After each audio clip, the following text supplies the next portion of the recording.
Decoding the mystery, punctuation in relative clauses with lists. Hello everyone. Today, we'll tackle a topic that can be a bit tricky for English language learners.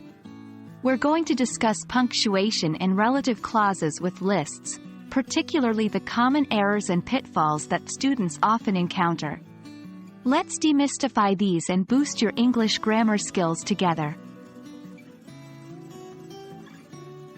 Before we dive into the common mistakes, let's do a quick review of what relative clauses are. A relative clause is a type of subordinate clause that gives additional information about something mentioned in the main clause. It typically begins with a relative pronoun like who, which, or that, or a relative adverb such as when, where, or why. Example: the book, which I am reading, is fantastic. Now, let's move on to the tricky part: punctuation in relative clauses. The general rule is that if the relative clause is essential for the meaning of the sentence, we do not use commas. This is often called a defining relative clause. Example: the person who called you is my friend. But if the relative clause just gives extra information, or in other words, if we can remove it without changing the main meaning of the sentence, we surround it with commas. This is usually referred to as a non-defining relative clause. Example: my brother, who lives in Australia, is visiting me next month. When a relative clause follows a list of items, things can get even trickier. The key here is consistency. If all the items in the list are followed by relative clauses, we separate the items with commas, and we don't put a comma before the relative pronoun.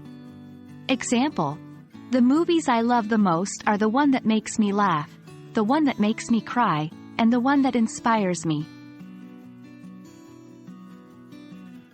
Let's take a look at some common mistakes people make with punctuation in relative clauses with lists.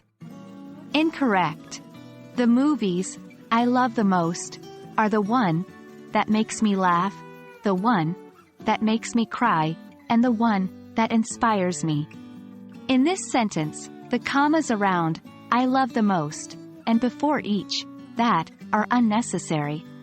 They break the flow of the sentence. Correct. The movies I love the most are the one that makes me laugh, the one that makes me cry, and the one that inspires me. In this corrected sentence, the flow is maintained, and the list of movies is clear. And there we have it.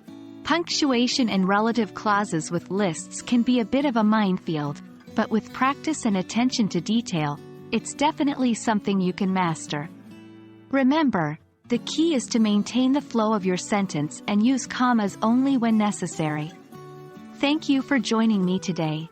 I hope this video has been helpful to you. Keep practicing, keep learning, and see you in our next lesson.